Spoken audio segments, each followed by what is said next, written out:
top right corner here, we've got, this is like, I always had this in my phone. This is one of my best days in pro ball. I sat like 95, 96 this game. Felt really good.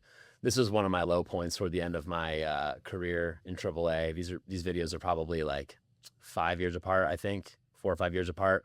And then they've got the velo off side view over here. So I think some things, I'll just compare like, good to good first. So I was always a guy who threw a lot harder.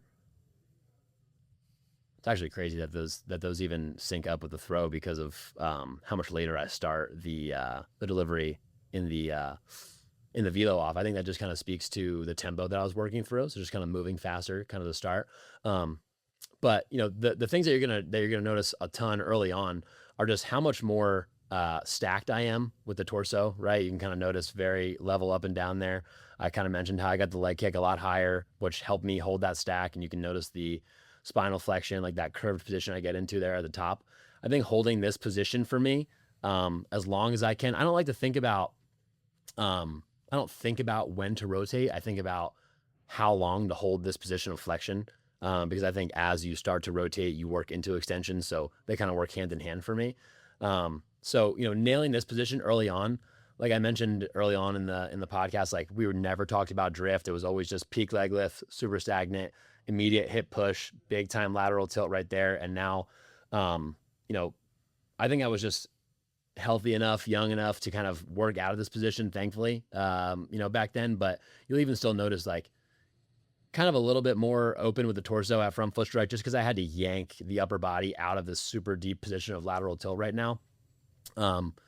And this was, like I said, a good throw. So this is one where we can see like I got the elbow to match shoulder plane there, very level there at foot strike, and the end of the throw is solid, but it's just very one dimensional. It's very north south. I'm just trying to pull from big time lateral tilt, drop the whip, it's straight over the top, was what I thought about when I played a ton.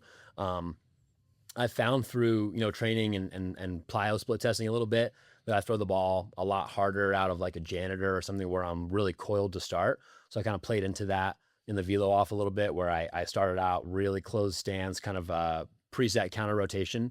So all I had to do was leg lift, find the pelvic orientation, and then just go be an athlete after that, right? Really, didn't lose that little bit of a higher glove side. So I still have a little bit of that north-south, plane of rotation, but definitely because of the preset there, had to work a little bit more east-west and be a little bit more rotational. And you can kind of see how that firms up the timing of the block a little bit, and things just sync up really well. Down in the bottom right corner, this throw, first of all, I'll say like was not feeling like 100, like was definitely pitching when I was out in the game mound. I didn't feel any pain, but like, I don't think body wise I was at 100% in this video. But one thing you're going to notice like almost immediately is I get to a similar position at peak leg. Like I'm pretty, pelvis is definitely not anteriorly tilted or dumping or anything. Definitely not super tucked. But I have like some flexion there. I'm just going to get out of it like almost immediately as soon as the leg drops, right? So that's where it's like the really high leg kick, almost kind of thinking like holding my lead leg like up a little bit as I drop into the back leg was a big feel for me when I was going through this. Early extension here, not able to flip, and I don't have, I guess I do have side view or back view of this. I don't know if it'll show how deep I flip here. But just not able to catch that move quite as deep because of the early extension, because of the pelvis position. And the other thing you're going to notice is if I had side view of this one right here, just a really low elbow, and then it's just straight elbow climb all the way through release there. Super pushy arm action, not able to take advantage of, like I talked about early on, that stretch for the pec and the lat to accelerate the arm there. And, this was down as low as like 88, couldn't throw a strike, and, ultimately led to kind of like the end of my career essentially. So those are the biggest things for me. I think it kind of all just like I said, boils down to hitting this position early on. I know I'm not going to be like a super huge drifter, but at least I can get a little bit of that if I start out in the position I started out in this one.